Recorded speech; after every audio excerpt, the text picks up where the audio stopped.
কিভাবে রে? তুই গালে হাত দিয়ে কি ভাবছিস? বাবা আমি না একটা সমস্যায় পড়ে গেছি গো। তোর আবার সমস্যা? হ্যাঁ, কি সমস্যা?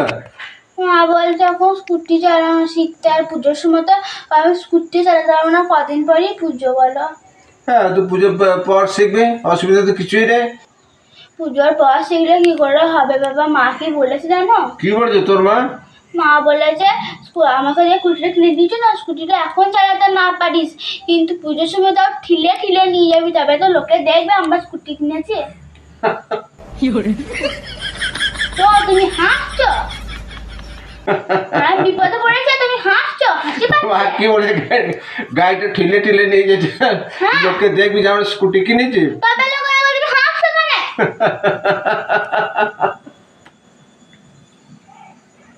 তোর মা পাগল হয়ে গেছে। ঠিক আছে। तेरा बाप यहाँ छोड़कर गया था कि तेरी माँ? ঠিক আছে।